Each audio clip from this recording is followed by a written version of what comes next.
Novamente, boa tarde, graça e paz. Tinha caído a conexão passada, mas é assim mesmo por conta do tema que a gente está falando, que é batalha espiritual. Vamos até rir, gente. Vamos rir dando glória, porque quando se levanta é para cair. A conexão que é boa cai, o assunto é cortado no meio do caminho. Vou tentar fazer um breve resumo do princípio, do que a gente falou nesses poucos minutos.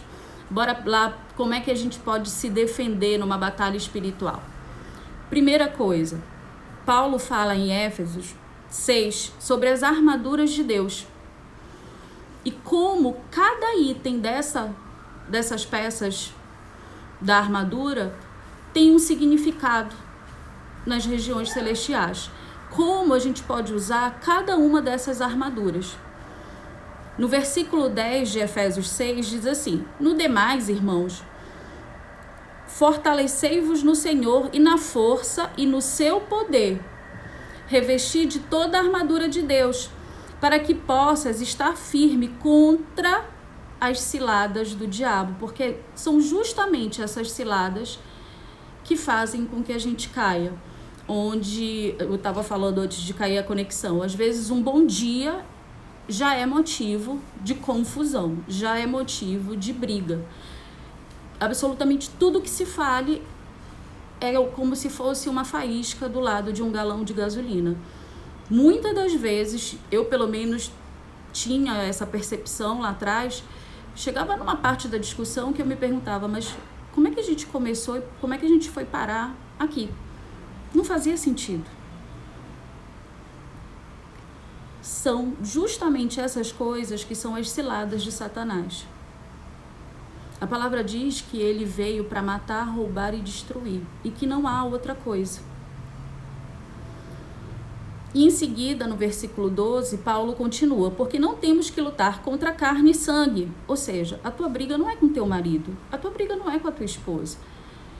Bora estender isso para outras relações que a gente tem. Não é com a nossa mãe, não é com o nosso pai, não é com os nossos irmãos, com a vizinha, com o chefe, com o funcionário. A nossa briga não é contra sangue e carne. A nossa briga é contra principados e potestades. E ele continua: contra os príncipes das trevas desse século e contra as hostes espirituais da maldade nos lugares celestiais. A Bíblia diz que do alto da nossa cabeça para cima é batalha espiritual 24 horas do nosso dia, enquanto nós vivermos. É por isso que o Senhor diz pra gente que a gente precisa vigiar e orar, vigiar e orar. Hoje eu fiz uma publicação onde eu coloquei assim: você já orou pelo seu marido hoje? E embaixo eu coloco a explicação e depois faço um relato meu. Quando eu deixei de ser o telhado da minha casa, nós fomos invadidos.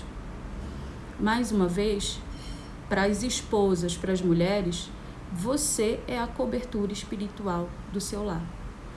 Se você fraquejar, tudo cai.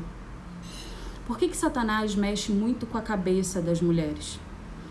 Por que a gente vai criando verdadeiras novelas na nossa cabeça? Porque ele sabe que se ele setar aquele que intercede, tudo vai cair. Ontem eu recebi um direct de uma pessoa que se inscreveu no desafio e ela colocou assim pra mim: mas será se vale a pena eu lutar por alguém que foi embora de casa e diz que vai pensar se quer ou não restaurar a nossa família depois de mais de 30 anos de casado? Eu só vi a mensagem pela manhã e aí eu respondi para ela: se você for pensar pelo mundo ou pensar pela cabeça de outras pessoas que vão dizer para você: vai viver sua vida, deixa isso de mão, troca, acaba. Não vale a pena. Mas se você olhar para trás e ver uma história de mais de 30 anos, onde essa história deu frutos, que são os filhos, onde vocês conquistaram muitas coisas, onde vocês batalharam por muitas coisas, você vai abrir mão? Você vai dizer: vai. E aí Satanás ganha, destruindo o teu lar? acabando com a tua família? Por que é tão importante a gente escutar a voz do Senhor e não as vozes que nos rodeiam e não a voz do inimigo das nossas almas? Porque a vontade do Senhor ela é perfeita, agradável e suave. Porque a palavra já disse que quando homem e mulher se unem no casamento, eles viram uma só carne. Você vai arrancar um pedaço do teu coração? Você vai arrancar um pedaço do teu fígado? Você vai arrancar um pedaço do teu pulmão, do teu rim? Quando a gente opta pelo divórcio, é mais ou menos isso que a gente está fazendo, tendo em vista que nós somos uma só carne com o nosso marido e com a nossa esposa. Então a gente não pode abrir mão. Se o meu Senhor disse que nele eu sou mais que vencedora, eu vou ser mais do que vencedora. Mas para que eu alcance a vitória, eu preciso conhecer aonde eu tenho que batalhar. Qual é o nosso erro? A gente batalha com a pessoa e não com aquilo que está agindo na vida dela. Eu já falei várias vezes e vou repetir. Para o Senhor não tem pecadinho, pecadão, Ele coloca tudo na mesma balança. Mas pecados de origens carnais, como adultério, vício, idolatria, abrem brechas nas regiões celestiais, onde cadeias de demônio passam a agir na vida daquela pessoa. Quando a gente fala em legião, a gente está falando que cada legião tem aproximadamente 6.000 demônios. E cada vez que a pessoa cai no mesmo pecado, ela vai acumulando. Imagina, 6.000, 6.000, 6.000, 6.000. É uma infinidade de demônios que agem de todas as formas. Irritação. A pessoa não consegue te enxergar. Eu falando com uma aluna e eu disse assim para ela, toda vez que eu falo com você ou que eu oro, a sensação que eu tenho é que tem uma espécie de espelho entre você e o seu marido, como se ele te olhasse e não te enxergasse. E aí ela disse, mas é isso que acontece, Dani. Ele me vê, mas ele não me enxerga. E aquilo foi tão latente que ela dividiu uma situação que ela disse, já perto dele sair de casa, a gente se relacionou sexualmente e eu me levantei para abrir a porta para o nosso petzinho sair. E ele se espantou e levantou. E quando eu deitei na cama, ele olhou para mim e disse assim, eu vi a outra pessoa, e falou o nome da outra pessoa lá. Ela disse que ela, na hora, não sabia o que ia fazer. Depois ele consertou, não, mas eu sei, eu tô deitado aqui com você, mas eu vi a outra pessoa. Quer algo mais espiritual do que isso? Você tá na sua casa, com a sua esposa, na sua cama, no seu quarto, e no lugar de você ver a sua esposa, você vê a amante. Porque é isso que acontece. A pessoa vê e não enxerga. Ela escuta e não ouve.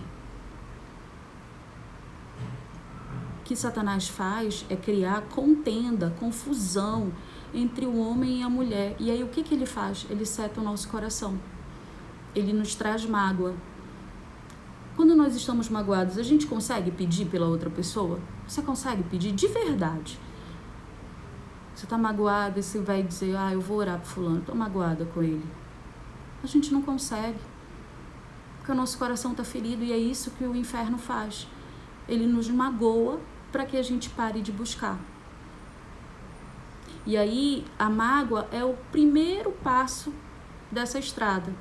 Em seguida, o que ele faz? A ira. Aí a gente passa a não ter a menor paciência com a outra pessoa. A gente grita, xinga, manda embora, faz a mala, a gente está sempre irado com aquela pessoa. Aí o próximo passo é a indiferença. Eu passo meses sem olhar. Ou então eu faço greve de sexo. Ou então eu simplesmente deixo o mundo desmoronar. Minha casa fica de qualquer jeito, a pia de louça fica até o teto. Aí pensamentos do tipo, para que eu vou cuidar da casa de alguém que me traiu? Para que eu vou cuidar de algo que me feriu? Não vou.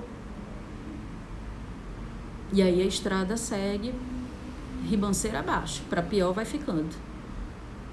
Aí começam pensamentos do tipo: estou sendo usada, estou sendo enganada, estou sendo manipulada, porque eu dizia: Daniel, tu não vais mais me manipular, porque eu achava que o Daniel me manipulava. E aí a gente só tem sentimentos e sensações e pensamentos negativos daquela pessoa. Aquele mesmo ser humano que eu escolhi para dividir a vida, do qual eu casei, do qual eu construí uma história, muitas das vezes já tive filhos, ele vira meu verdadeiro inimigo. E é tão antagônico que na mesma intensidade que eu o odeio, eu não quero perder. Eu tô magoada, mas eu quero ele do meu lado. Eu tô falando no feminino, gente, mas isso também se enquadra dos maridos para as esposas. Se enquadra igual. A gente precisa entender que nós somos o coração do nosso lar. E a gente não pode deixar Satanás entrar no nosso coração. Como é que ele faz? Ele primeiro vem na nossa mente.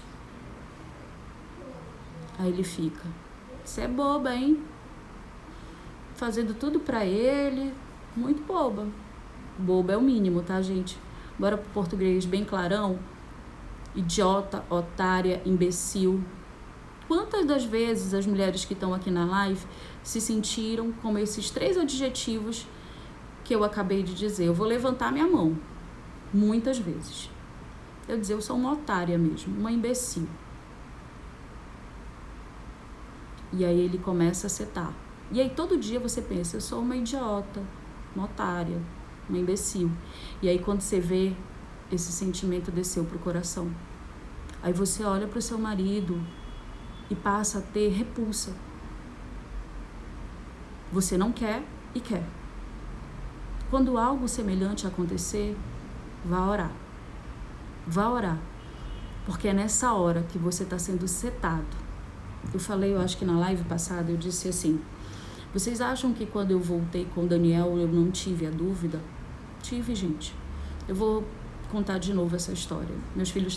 Os nossos filhos estavam para casa dos meus pais e eu fiquei em casa e o Daniel foi trabalhar no sábado à tarde.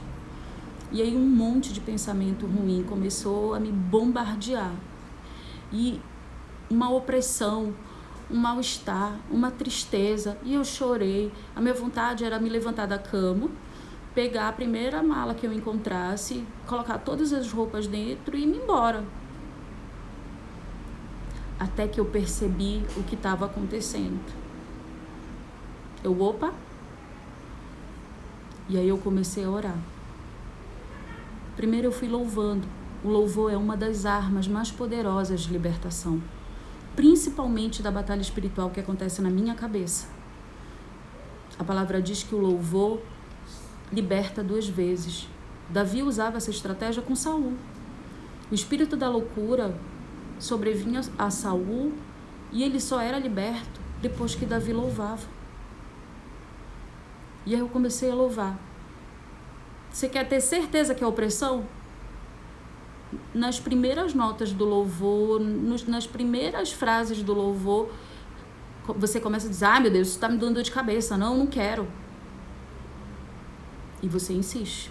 Não vou abrir mão. Louvo, louvo, louvo, louvo, louvo, louvo. E aí depois eu fui orar. E ali eu fui tomada pelo Espírito Santo e eu resolvi obedecer. E desse dia em diante, todas as vezes que eu me senti setada, que os mesmos pensamentos vinham sobre mim, eu repetia: eu vou obedecer.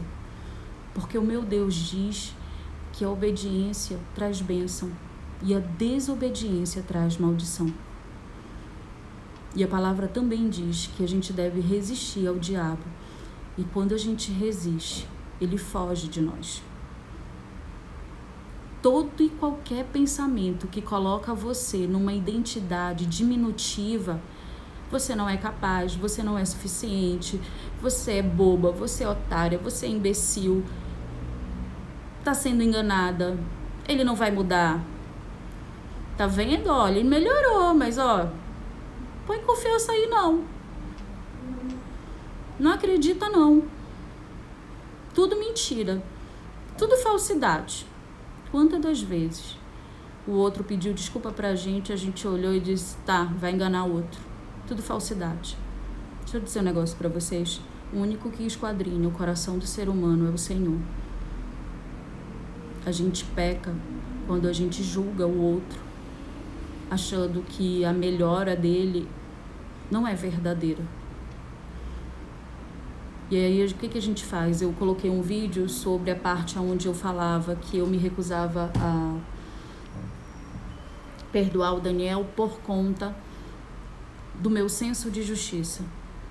Porque eu pensava assim, ah tá, ele fez tudo, aprontou, agora ele é o bonitão, né? O legalzão, o transformadão, e eu tenho que perdoar. Não vou perdoar. Eu só vou perdoar depois que ele sofrer o mesmo que eu sofri. Eu só vou perdoar depois que ele sangrar o mesmo que eu sangrei. Eu só vou perdoar depois que ele penar o mesmo que eu penei. E aí eu começava a lembrar as fases do meu deserto, onde eu morei de favor com os meus pais, onde eu dormia numa cama de viúva com os meus filhos, onde eu não tinha dinheiro para comprar 1 quilo de arroz, onde eu tinha um monte de cobrador na minha porta e eu sem nenhum dinheiro para cumprir isso, aonde eu vinha debaixo de muita humilhação, de muita dor, de muita prova. Um tsunami tinha passado na minha vida. E aí em seguida eu lembrava aonde tinha começado o nosso deserto. Para quem é novo na página e não sabe, o meu deserto com o Daniel começa após uma cirurgia bariátrica, onde o Daniel chegou dirigindo o carro dele aos 33 anos de idade e saiu numa cadeira de rodas, sem que ninguém dissesse pra gente porque ele havia perdido os movimentos da cintura para baixo. E ali em diante a gente foi se afundando cada vez mais. Eu precisei sair do meu emprego, da onde eu era bem sucedida. Eu precisei vender a empresa do Daniel porque eu não sabia tocar o negócio e ele precisava de cuidados 24 horas. E eu verdadeiramente cumpri o que eu havia prometido nos meus votos de casamento, na saúde e na doença, na pobreza e na riqueza. Peguei o dinheiro da indenização, peguei o dinheiro da empresa e disse assim, bom, tem dinheiro pra gente viver por um pouco mais de um ano, sem perder o padrão de vida e mantendo as contas em dias, e é o tempo que ele recupera e a gente segue a vida novamente. Só que passou esse tempo e a gente não recuperou a vida, nem conseguiu seguir. A gente se arrastou. Só para a recuperação do Daniel levou 1 ano. Ele precisou passar por uma nova cirurgia e nessa nova cirurgia a gente descobriu que 2 discos da coluna dele haviam sido sacados. O neurocirurgião virou pra gente e disse assim, ó, só vou prometer que ele vai ficar de pé, qualquer outra coisa eu não posso mais prometer nada. Você imagina, 33 anos, uma filha de 5, um filho de 2 anos, uma vida inteira pela frente e alguém te dizer que tu vai ficar de pé, mas não sabe se tu ainda vai usar sonda, fralda, não tem ereção e nem se você vai andar por uma cirurgia bariátrica. Fizemos a nova cirurgia, coloca novos discos, ok. Fisioterapia, nada dava certo. Daniel vai para Brasília, para o Sara Kubitschek, fica 30 dias no Sara. E lá chega o diagnóstico. Haviam lesionado a coluna do Daniel e era irreversível essa lesão.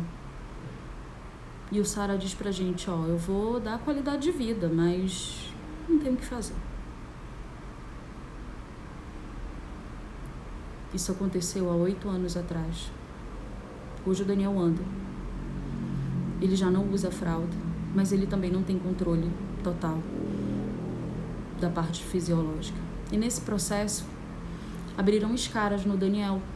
Para quem não sabe, escaras são feridas que eles chamam de ferida de contato, onde os ossos vão malgando a musculatura e abrem verdadeiras crateras do dia para a noite. Entrava metade da minha mão, gente. A minha mão é grande, tá? Minha mão é de pianista. Isso aqui da minha mão entrava. Tinha cheiro de carne podre. E a maior ficava no cóccix dele. E eu dava banho no Daniel, eu limpava o Daniel, eu trocava a fralda do Daniel, eu trocava os curativos. Os médicos iam em casa, diziam: ele vai morrer, não tem jeito. E eu cuidei do Daniel 1 ano e meio que eu me esqueci. Eu não existia. Eu existia 24 horas para cuidar do Daniel.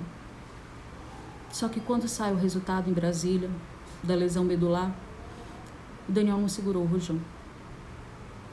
Ele entrou numa depressão profunda e a partir dali ele se levou pelo vício. E aí a amante dele não era a Joana, a Patrícia ou a Elane, se chamava cocaína. E a cocaína, ela é nefasta. Ela não roubou só o meu marido. Ela roubou a minha vida. Nós perdemos tudo. Absolutamente tudo.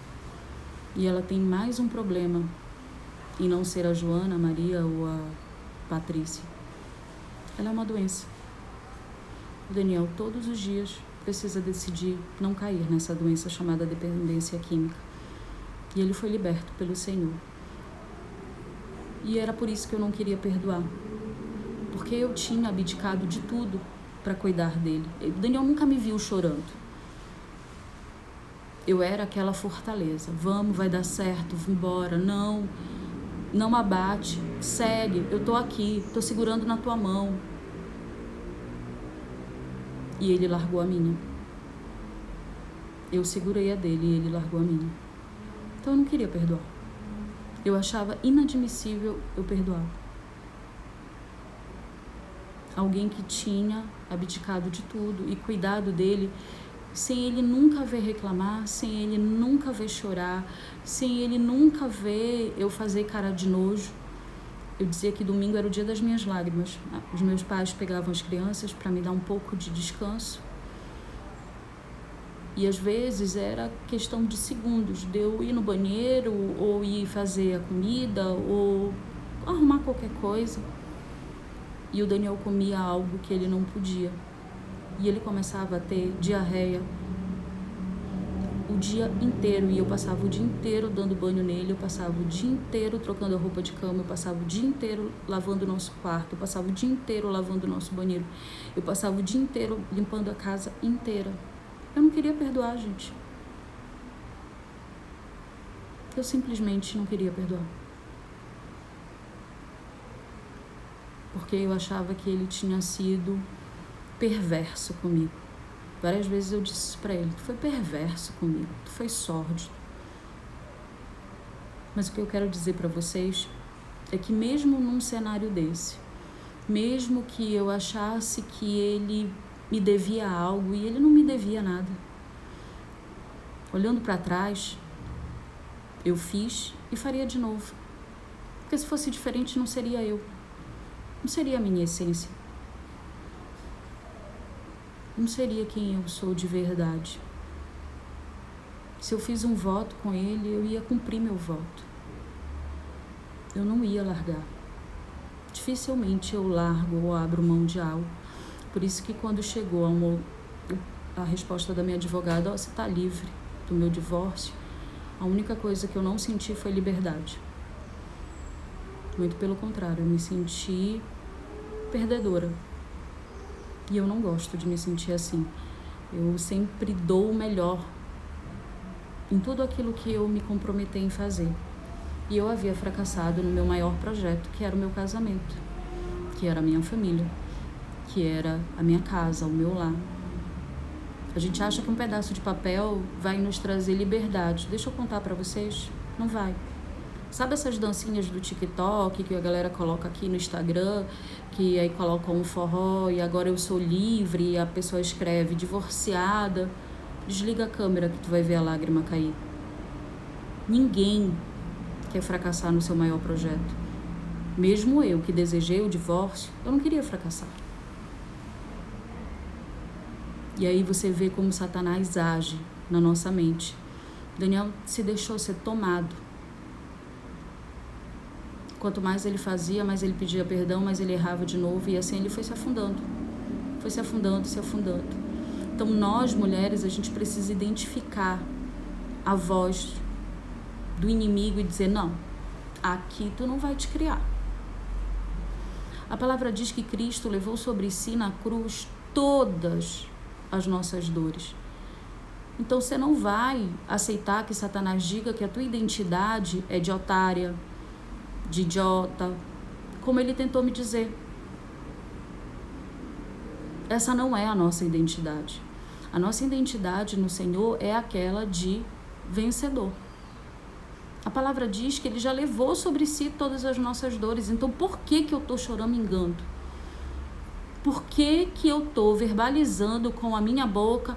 Não tem jeito. Essa é a última tentativa, viu? Vai dar certo. Não sei se eu quero. Por que você está verbalizando a tua derrota? A palavra tem poder. Eu não vou verbalizar. Satanás não vai me fazer verbalizar nada. Quando eu entendi que eu queria que o Daniel não fosse mais mentiroso e eu não poderia mais chamá-lo de mentiroso porque eu estava dizendo para os céus, ele é mentiroso. E aí no lugar disso, eu passei a dizer, você sabe que não tá certo, né? Mas eu sei que o Senhor tá trabalhando na tua vida. E eu sei que você vai ser um homem cuja mentira você vai abominar. A gente precisa saber como a gente fala. A nossa boca, a palavra diz que ela tem o poder de amaldiçoar ou de abençoar. O que você está fazendo? Amaldiçoando ou abençoando? Terça-feira começa a próxima turma da mentoria. Já vou mandar o recado para a galera aqui. Aquele que disser, não sei, você acha, vai levar carão. Você não chegou até aqui para dar a tua vitória para Satanás. Você não chegou até aqui. E quem não tá no desafio, não tem nada, não. Você também não vai dizer na página, não sei se isso é propósito do Senhor. Pela última vez, casamento é propósito do Senhor, casamento é propósito do Senhor. Propósito do Senhor significa que sim, é da vontade dele, sempre. A única coisa, e eu deixo claro para vocês, não está escrito na Bíblia. Eu estou falando e eu digo, isso eu penso. Isso é uma opinião pessoal minha. Nós não vivemos numa bolha. O nosso país é um dos países que mais matam mulheres. E eu não vou dizer para uma mulher que tem risco de morte, fique na sua casa. Jamais vou falar isso.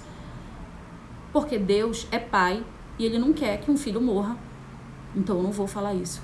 Mas qualquer outra circunstância, eu tenho a vitória nas minhas mãos. Basta que eu saiba lutar a batalha. E ela acontece primeiramente na minha mente. Bora lá? Todos os dias eu recebo casos, a história muda muito pouco, mas é sempre o mesmo enredo. Descobri a traição e agora eu não sei se eu consigo perdoar. E meu marido voltou, minha esposa voltou, mas eu fico com aqueles pensamentos na minha cabeça, aqueles pensamentos. Amor e perdão são decisões. Repita para você várias vezes. Amor e perdão são decisões. Decisões nós não tomamos no emocional, nós tomamos no racional. Por que amar é uma decisão racional? Porque todos nós temos defeitos. Então eu vou comprar o pacote fechado. O bom e o ruim. Então eu preciso todos os dias, amor e perdão é decisão, amor e perdão é decisão, amor e perdão é decisão, amor e perdão. Até isso vir pro coração. Aí o que acontece? Aí a gente vai entrar na história da batalha espiritual.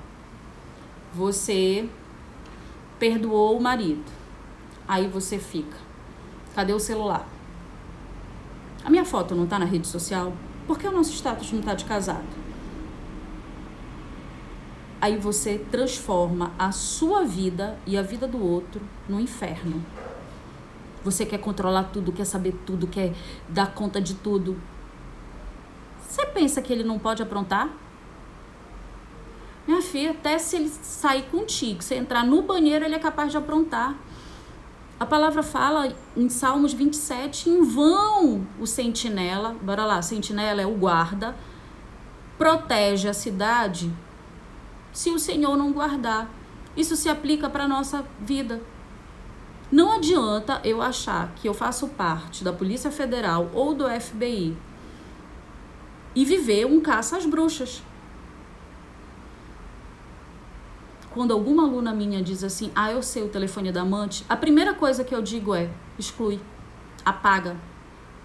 O que você precisa saber, você já sabe.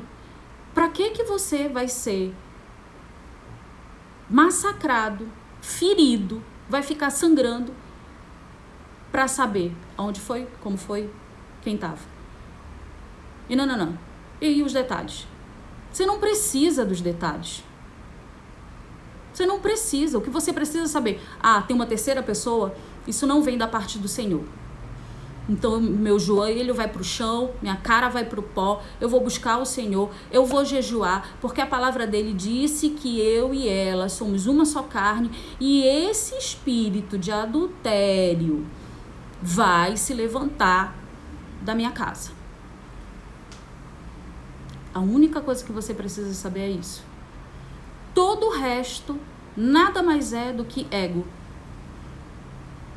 É o meu desejo em querer controlar aquilo que eu não controlo. Nós não controlamos a vida de ninguém. Pare com isso. Você está destruindo o seu casamento, você está destruindo. Aí começa a confusão, a briga. Deixa eu falar um negócio pra vocês. Em dezembro faz 3 anos, vai fazer 3 anos que eu voltei com o Daniel. Tem 1 ano e meio que eu atualizei nas minhas redes sociais. Casada e botei foto. Eu não me senti à vontade. Eu não tenho por que mentir pra vocês. E eu não vou mentir. Eu quero que vocês vejam a minha vida como ela é, real, carne e osso, dia a dia. Que eu também entristeço. Aí eu também não uso mais a palavra entristeço, tá, gente? Quem é meu aluno sabe, eu digo que eu tô murchinha. Hoje eu tô murchinha. Que eu tenho defeitos, que o Daniel tem defeitos. Mas hoje, os meus impasses com o Daniel não duram mais do que 5 minutos. Na realidade, até bem menos. Porque realmente a gente tá bem ajustado. E eu acho que depois de tanta dor, tanta confusão, tanta dissolução, essa máquina engrenou e a gente hoje não sai da presença por nada. Tem as arengas de todo dia, de tipo de temperamento, mas nada que não vá passar de 2, 3 minutos e tá resolvido. A gente precisa ter sabedoria, principalmente as mulheres. A palavra diz que uma mulher sábia edifica a sua casa, mas a tola com as próprias mãos a destrói. E é isso que eu faço na hora que eu quero bancar a Polícia Federal, o FBI, quero seguir, quero botar rastreador, quero clonar o celular.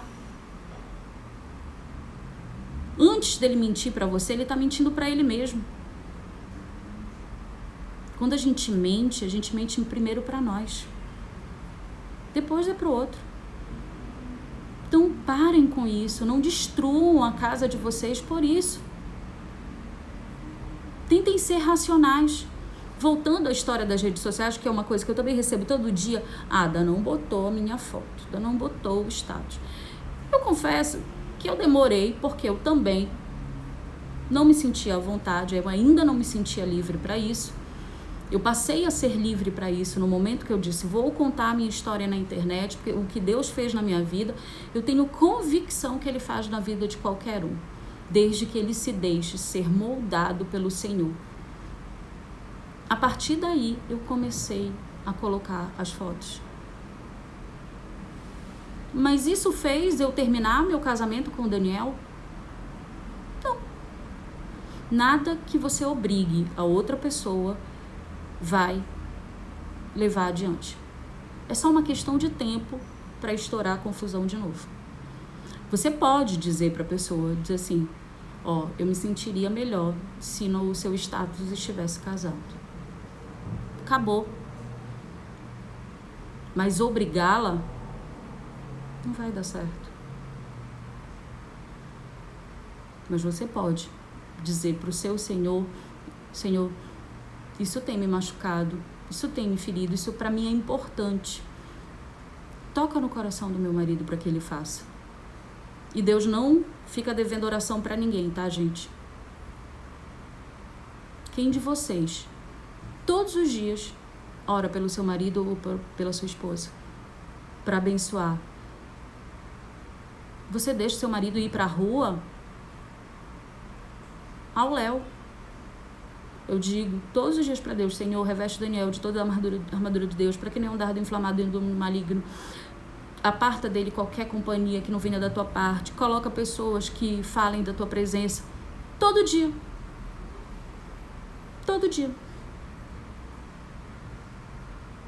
Porque eu sou o telhado da minha casa. Mas bora aprender a ser o telhado. Efésios 6, versículo 10. Eu vou começar de novo porque caiu aquela primeira. No demais, irmãos, estejam fortalecidos no Senhor, na sua força e no seu poder, revestidos de toda a armadura de Deus, para que possam estar firmes contra as ciladas do diabo. Ciladas do diabo é aquilo que ele lança na tua mente. Deixa eu falar um negócio para vocês. Tudo que for ruim não edifica, não é do Senhor. Não edificou, não é de Deus. É fácil distinguir. Disse para você que não é suficiente, que você é boba, que você é otária, que você é isso, não vem do Senhor. Deixou você em dúvida, ah, será se vale a pena? Ah, será? Não vem do Senhor. Porque as coisas do Senhor são todas para edificação. Porque não temos que lutar contra o sangue e contra a carne. De novo, você não vai lutar contra a sua esposa ou contra o seu marido. Vamos lá, só fazer uma aspas aí. Eu queria o divórcio. Fiquei 8 meses sem falar com o Daniel. Dei entrada. 8 meses depois, a minha advogada, não que levou 8 meses os papéis, não foi isso, foi mais rápido. Depois de 8 meses, me fui obrigada a falar com ele, porque eu simplesmente deletei ele da minha vida. E a minha ligação foi bem curta, reta e direta. Preciso que venha para Belém, preciso que não crie confusão, e se tiver um mínimo de dignidade e respeito por mim, vai assinar e não vai falar nada. Desse jeito. E desliguei. Na semana seguinte ele veio para Belém. Vocês acham que o Daniel discutiu comigo? Ele não abriu a boca. A única coisa que ele me disse na hora de assinar o papel foi: não era o que eu queria, não é o que eu quero, mas eu vou respeitar a tua decisão. Ele foi muito sábio. Muito sábio. Porque ele viu que aquele papel não era um impedimento do operar do Senhor. Que o milagre do Senhor não ia ser impedido porque um divórcio foi assinado. Não estou dizendo para vocês, divorciei. Eu não estou falando isso, gente. Eu estou falando que quando Deus quer operar, aquilo que está morto vem para fora, como Lázaro veio. Por que o Daniel não arrumou confusão comigo? Eu já estava 8 meses sem falar com ele. Eu já ligo mal educada, dando ordem. Para que ele arruma mais uma confusão? Ele foi sábio. Ele simplesmente disse: vou respeitar. Tá bom. É isso, eu vou respeitar. E depois ele foi pro joelho. Ele brigar comigo ia? Ele dizer que ia assinar ia resolver? Ele se opor ia ter solução? Não. Então ele foi para aquele que podia resolver o problema dele.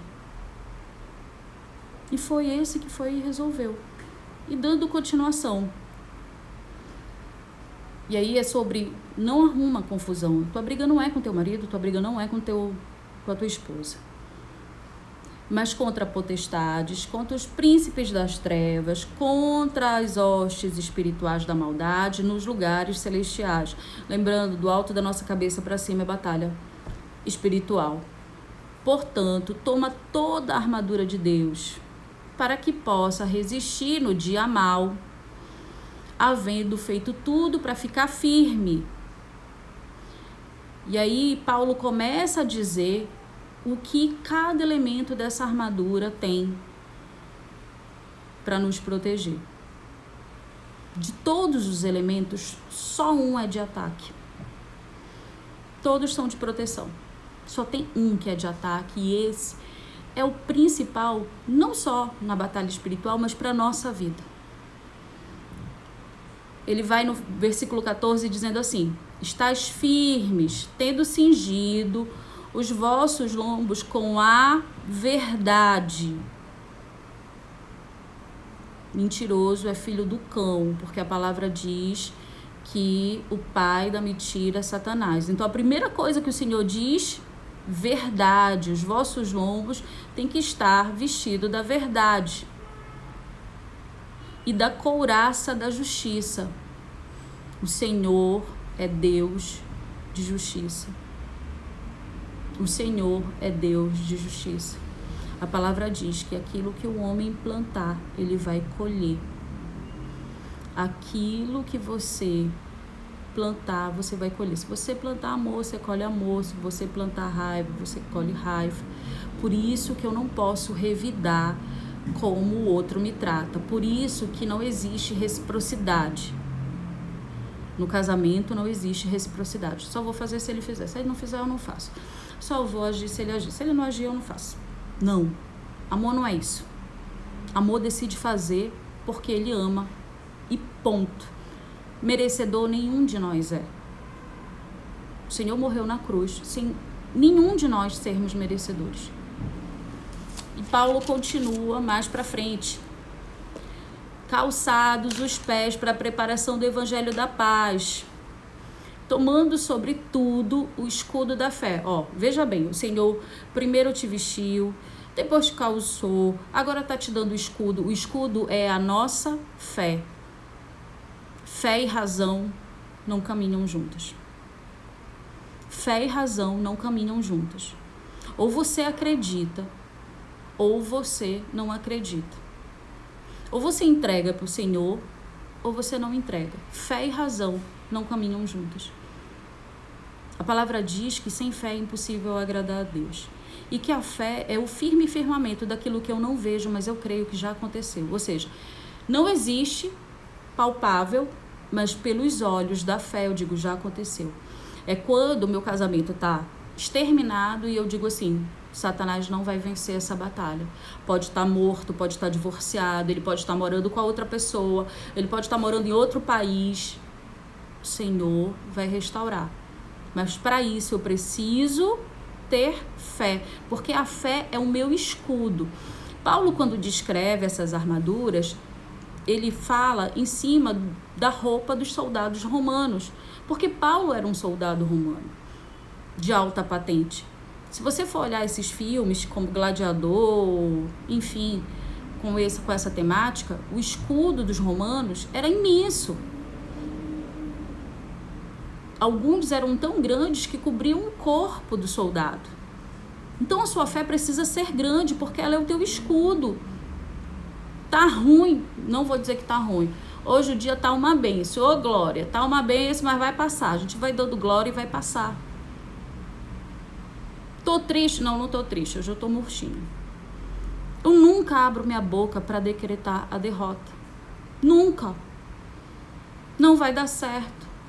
Eu preciso sair dessa roupagem de vítima e ir para a roupagem de vencedor. Mais uma vez, vítimas não vencem. Eu podia, até hoje, estar no papel de vítima. Ah, coitadinha, ela cuidou dele. Ah, coitadinha, ela dava banho nele. Ah, coitadinha, ela dava de comer pra ele. Ah, coitadinha, ela trocava as fraldas dele. Ah, coitadinha, ela colocava a mão dentro de uma ferida que fedia a carne podre. Ah, coitadinha, ela dava todos os remédios. Ah, coitadinha, ela trocava a sonda. Ah, coitadinha, olha o que ele fez com ela. Enquanto eu fui a coitadinha, a minha vida era de coitadinha. Você quer ter vida de coitadinho ou de vencedor? Eu quero ter de vencedor. Então eu já saí desse papel, ó, há muito tempo. Vítimas não vencem. Ah, Dani, quer dizer então que eu não posso sofrer nem sentir dor? Claro que pode, você é humano, tá louco? Mas eu não posso deixar que isso vá para o meu coração e eu fique nesse papel. Esse papel não é meu. O meu Senhor já disse que eu sou vencedora. Então essa é a minha identidade. Qualquer outra identidade que tentarem me colocar, não, ela não me pertence. Ela não me pertence. Eu preciso tomar posse da minha vitória. Eu preciso tomar posse. Eu preciso olhar com fé. A fé é o meu escudo. E ele diz assim, tomando sobretudo o escudo da fé, com o qual podereis apagar todos os dardos inflamados do inimigo. Como eram as guerras no período romano? Por que o escudo precisava ser tão grande e reforçado? Porque as lanças tinham na sua ponta fogo. E aí o soldado se escondia atrás do escudo, a lança batia e pulava fora. É o escudo da fé que vai fazer que essa lança de fogo de Satanás na tua mente, no teu coração, para te fazer da tua vida, da tua casa um inferno, ou dizer que a tua identidade é de perdedor, ou de bobo, ou de otário, ou de qualquer outra coisa, não chegue em ti.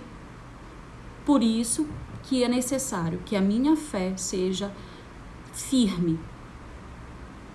Em seguida, ele diz assim, tomai o capacete da salvação. Para que serve o capacete? Se eu sou salvo em Cristo Jesus, o que a Bíblia diz que eu vou ter após a minha morte?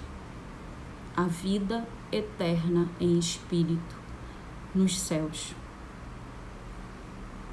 A salvação me garante vida eterna do meu espírito nos céus. E Satanás tenta roubar isso da gente. Porque pra gente ainda tem jeito. Pra ele não tem mais.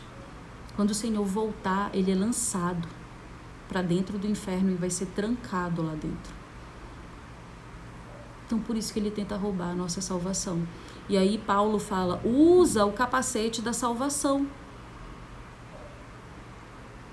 A minha cabeça precisa estar protegida.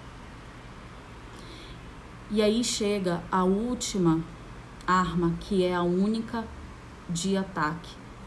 E a espada do Espírito, que é a palavra de Deus. Se a gente vai numa congregação mais tradicional, tipo Deus e Amor,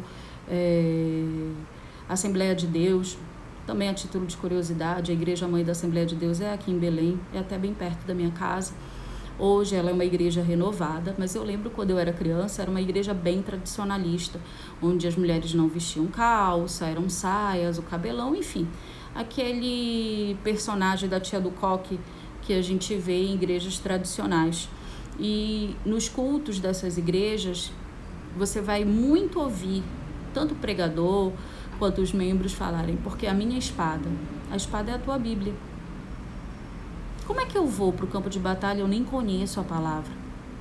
Eu preciso conhecer o meu manual de vida.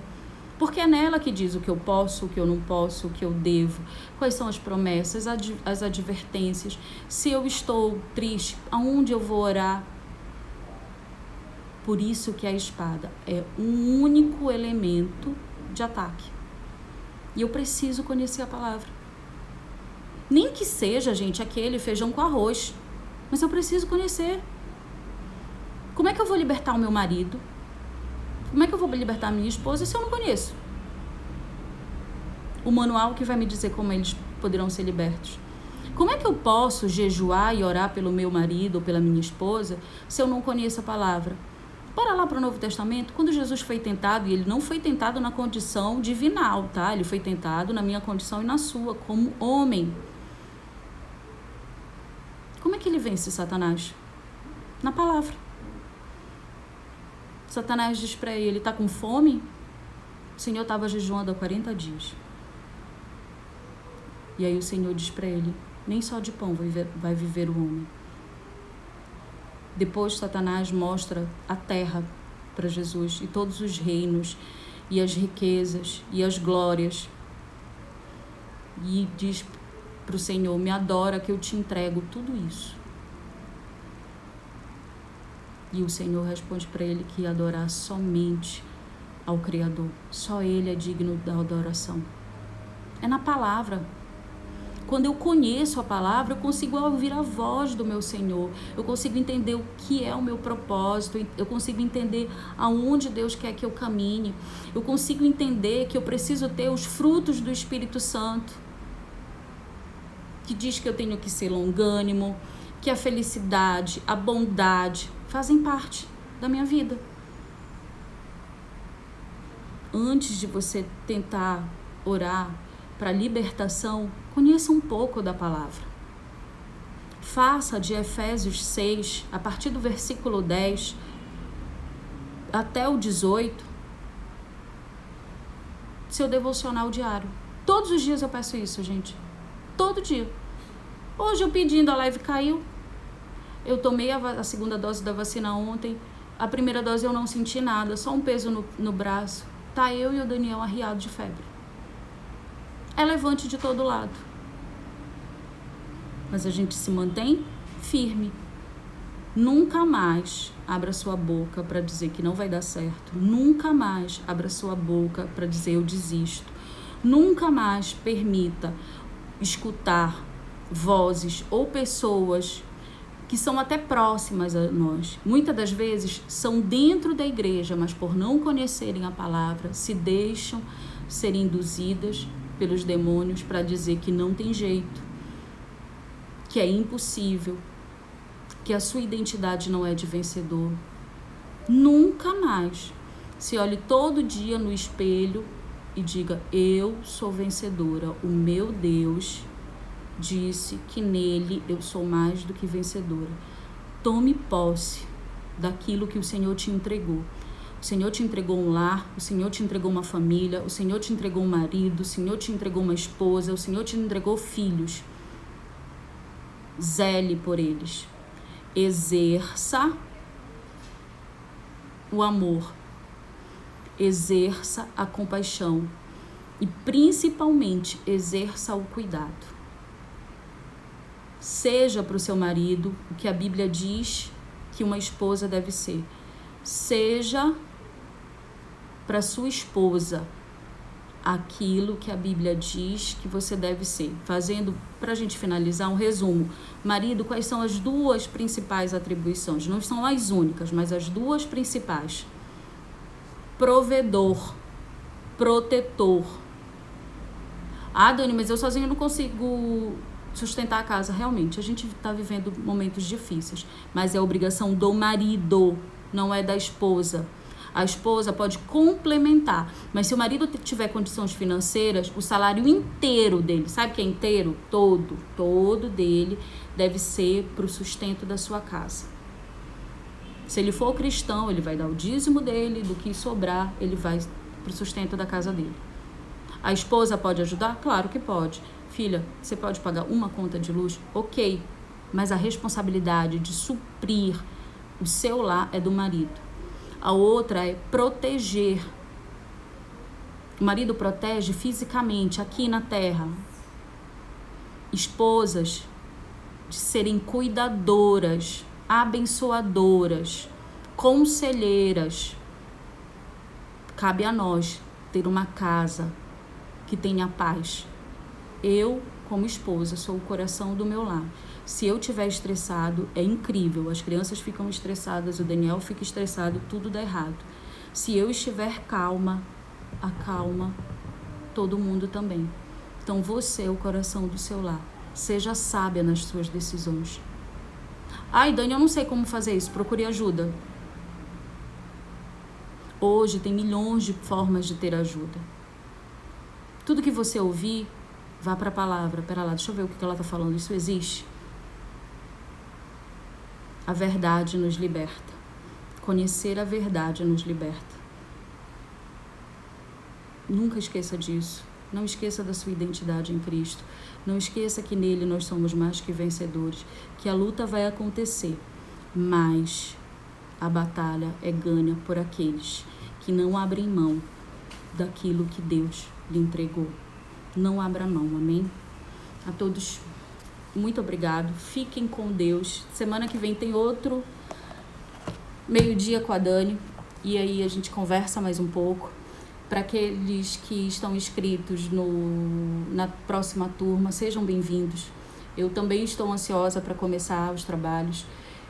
Eu quero que mais e mais famílias tenham o Senhor dentro do seu lar. Que Ele possa ser o cordão de 3 dobras, aonde romper é impossível. E que mais mulheres aprendam a ser intercessoras na sua casa. Que mais maridos aprendam a ser os provedores e os protetores, que a gente possa viver o melhor dessa terra, porque o Senhor já nos entregou isso, amém? A todos, fiquem com Deus, uma boa tarde.